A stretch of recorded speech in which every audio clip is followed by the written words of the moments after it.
For the cheapest coins with fast delivery and quick customer support, check out my sponsor, Red Zone Coins, and use code SWIFT at checkout for 20% off. So Swift family, and today I'm coming back at you guys with another Madden 20 video on the channel. And in today's video, I am going over how I find my coin making methods in Madden 20. I know a lot of you guys absolutely love the methods I post on the channel, so this video is going to show you basically how I find them, and if you guys can replicate these steps, you'll be able to find the methods and you won't even have to watch my videos anymore, even though I would still recommend that you guys do. So yeah, hopefully you guys do enjoy this. If you do, be sure to leave a like and hit that subscribe button if you are new. Also, as you guys know on the channel, we like to teach a man to fish rather than give him a fish. So that's exactly what I'm going to be doing in today's video. I have three kind of things I take a look at when I am finding methods, and we'll get into the first one right now. The first one is sniping. So sniping is a really interesting thing when it comes to making coins. I feel like some people are incredibly effective at it, and then others just really struggle with it.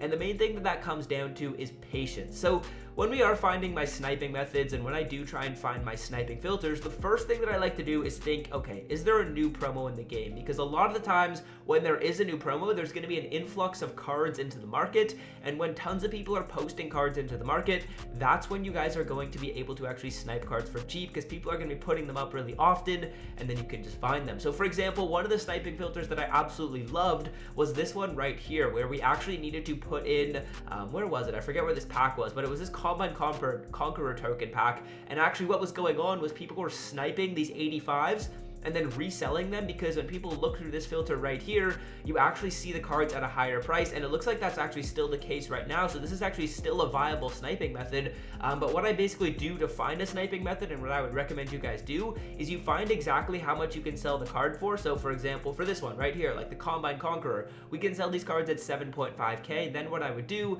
is I would come into the auction house and try and snipe them. Now you guys can just do a sniping method without actually finding cards at an inflated price like we did right there, for actually just knowing the market. So let's say you know, okay, I can sell my 81s at 3k every time, and then you just go through 80 to 81 and just go through each of the teams and try and snipe them. Or you could do what I just looked at right there, which is where we tried to find the Combine player by going through the filtering system with the new promo. And we're going to see right here if we can find any 85 overall Combine players up for cheap that are going for like 7k or less. Like 6.5 right here would be perfect. We could snipe this guy and then just throw him up on the auction house for 7.5 and make that difference. But what I would recommend you guys do when it comes to sniping filters is find an overall grouping or a player that you know you can sell at a certain price, and then just come in and refresh and try and find that card at less than that. That's essentially how sniping works. And the reason why I really like to do this method, where we find the cards that are going for like 7.5k and finding them at a little bit of an inflated price, is because it just makes it way easier to snipe the cards, because they're selling for a much higher value than you're able to find them in here,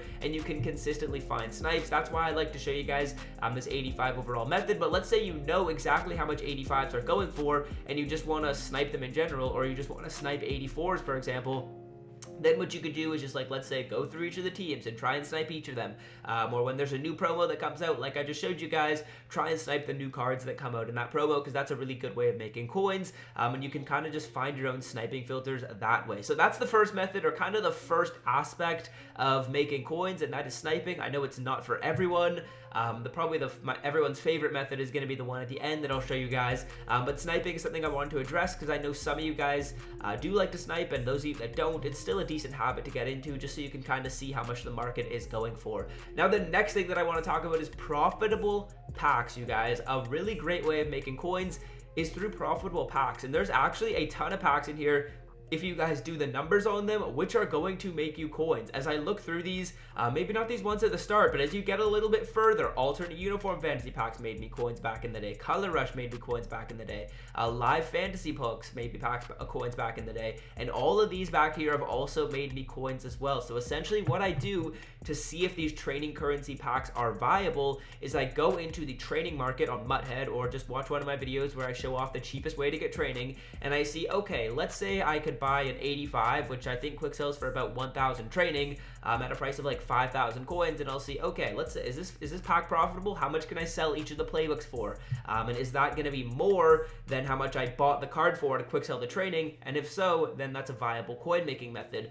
Same thing you could do with basically any of these other packs: Color Rush, Alternate Uniform, Live Fantasy Playbooks, 89 plus Team of the Week players. Literally all of these you guys could make coins off of, and it just depends on how the market is sitting at. So sometimes what I like to do is I come in here and I'll just take a look. Okay, how much are offensive playbooks going for? How much are defensive ones going for? Is there an opportunity there? And if there is, then I'll run the numbers on it and be like, okay, I can get training at this price, and I can sell the playbooks at this price, and then you kind of just do the math and see, is this a viable coin making method? Again, another thing you guys can take a look at is get a player packs. Get a player packs are something that have been really profitable for quite some time, so you can always do those. That's not really something that you need to think about because these have been basically profitable all year. But yeah, coming into the training currency packs, like I said before, you see if these are viable. Again, you could also do something similar with the 85 plus combine players. Remember earlier when I made a coin making method where we were actually able to buy training at a cheaper price than the 85 sold for? So we basically opened this pack up for free. You guys can find methods like that really easily by just working the market, seeing how much you can get training for, and then coming into here and make sure to run the numbers on it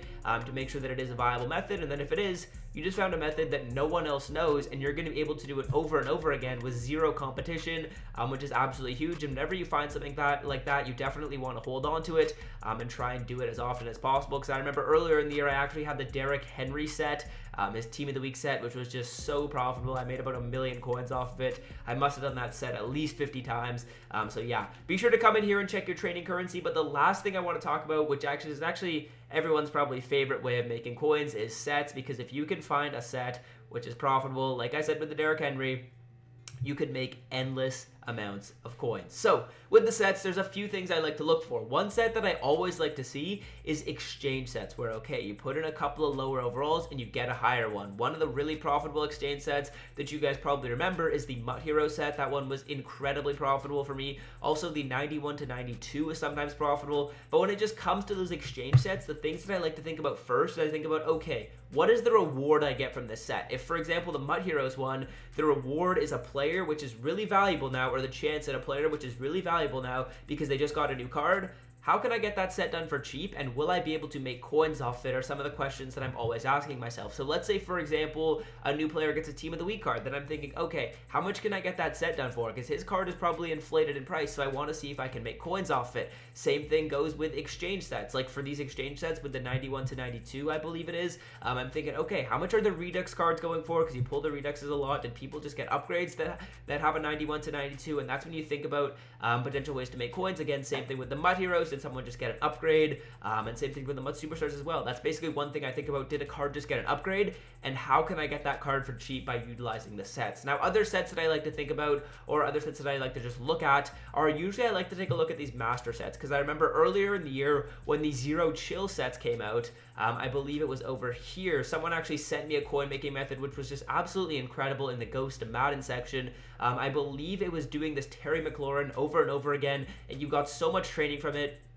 You were able to profit like 50k per time. So I always like to check the master sets when they come out and see if there's a potential way to make coins, because the master sets are where you could make a lot of coins depending on how much the 97 master is going for, depending how much the set pieces are going for, and if you can get the cards back for training. One calculation that I always like to do is I just come in and see how much it's going to cost, and then I see how much I can sell my Dion for and how much I can convert the training I got from the Nats back into coins. That's one thing I always do the math on, because that one time with the Terry McLaurin, it was super profitable, so I always just check up on that. So yeah, that's another type of set. Now the last type of set is going to be the Team of the Year ones, and I think that these sets are sets that you guys can basically always look at to see if you can make coins. And what I like to do with these is I just see how much the market for Team of the Years is going for, and then I see firstly if there's a way to get some of these cards for cheap as Nats, because you never know, maybe they release a solo sequence which is easy, which allows you to get like a 93, then the set becomes profitable, or a 91, then the set becomes profitable. And what I also like to do is I also like to take a look at the market. How much are 87s, 89s, 91s, and 93s going for? And if I can't get them for cheap by doing a set or getting a Nat card, I just run the math on that and see, can I make this set profitable? Because this one right here with the Team of the Year offense, and especially the Team of the Year defense, I find it a little better, is one of the sets where almost all year there's been a way to get it for cheap, whether it was with the gingerbread collectibles, or basically just getting players for cheap and nat cards through solo challenges. There's been a couple of ways where people have been able to exploit this one, I want to say, by getting some of the set pieces for cheap. So I'm always checking up on this set, because this is a set where you have the potential to make a lot of coins with very often, and if you can find, like, let's say even making 20 or 30,000 coins per time with this set, with pulling one of the bad cards, you can do this over and over again. You can do this set really quickly. It's only 5 cards, and if you end up finding a way that this set is cheap and profitable by coming in and looking at it, then you might have found yourself a gold mine. So yeah, that's basically the third phase of what I do to find coin making methods, and it was in the sets. Like I said, the first thing is I always take a look at some of the exchange sets. Did a player just get a new card, and how can I get one of their cards, which would go into the power up by doing the sets? I take a look at those sets and I run the numbers on them. So that just kind of depends. Like maybe an NFL playoffs player got a new card, or maybe someone in the Team of the Year section just got a new card, which is pretty unlikely because they're pretty high overalls, or Mud Heroes, which is something that I've absolutely loved, or Most Fear. There's tons of potential with players getting new cards, and I always think, how can I get that player's card for cheap?